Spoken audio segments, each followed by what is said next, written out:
Some of the 4 dozen asylum seekers who were flown from Texas to Massachusetts claimed they were victims of fraud and exploitation. Politicians and attorneys are involved and say a group of Venezuelans is suing Republican Florida Governor Ron DeSantis, who chartered the flight out of San Antonio. The Democrat sheriff in Bexar County says he is pursuing a separate criminal investigation, but admits he does not know yet if any laws were broken. Fox 4's Alex Boyer has today's developments. Alex.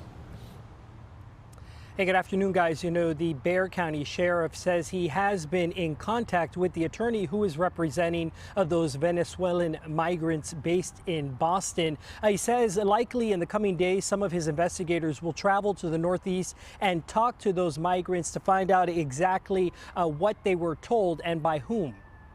It was this flight to the Massachusetts island of Martha's Vineyard last week that has a sheriff in Texas launching a criminal investigation. We're going to have to get firsthand accounts to determine what occurred exactly. Bexar County Sheriff Javier Salazar, who is a Democrat, wants to talk to the 48 Venezuelan migrants who boarded the chartered jets from San Antonio. He believes they were lured onto the plane under false pretense, although he also says it's too soon to know if any laws were broken. Our understanding is that a Venezuelan migrant was paid what we would call a bird dog fee to recruit approximately 50 migrants from the area around a migrant resource center on San Pedro here in San Antonio. Sheriff Salazar says he is working with the Latin advocacy group LULAC and an attorney in Boston representing the migrants to figure out who this person was. LULAC National President Domingo Garcia said people in the group provided more details. We put a $5,000 reward for this woman named Perla, who was the one that enticed the immigrants to get on the jets. Garcia says he talked to the migrants when they arrived to Martha's Vineyard. They are asylum seekers who have been allowed to remain in the country pending the outcome of their legal cases. Garcia says they were promised 3 months of paid work and free housing. Town officials were blindsided by their arrival. Then they gave them a map that I saw of Martha's Vineyard, and they said refugee center, and they put an X. It was a parking lot.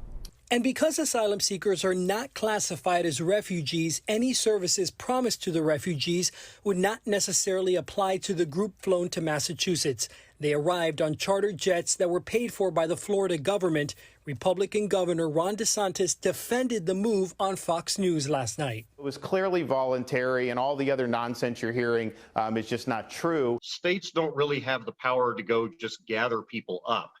Constitutional law attorney David Cole, who is not involved in this case, says a key part of the criminal investigation will revolve around these so-called consent forms. We've heard Governor Abbott say migrants transferred under his watch all signed them voluntarily. Governor DeSantis says all the migrants in this case did so as well. Just because you have a waiver doesn't bulletproof you, of course. I mean, if someone didn't speak the language the waiver was in, or didn't in fact understand what it was talking about, or it deals with something else entirely, then it backfires. And I asked Domingo Garcia with LULAC if he has a copy of some of those questionable consent forms. He says he does not. His understanding is that those forms, when they're signed, they're collected back by the person or agency that is providing that transportation. No doubt it is a form that the Bexar County Sheriff is going to want to see himself. All right, Alex, and that sheriff says he needs a first-hand account. He doesn't have any. All we're hearing from is attorneys and politicians. Mr. Garcia is both. Is there a border crosser in Martha's Vineyard who we've heard from directly, and what is he or she saying?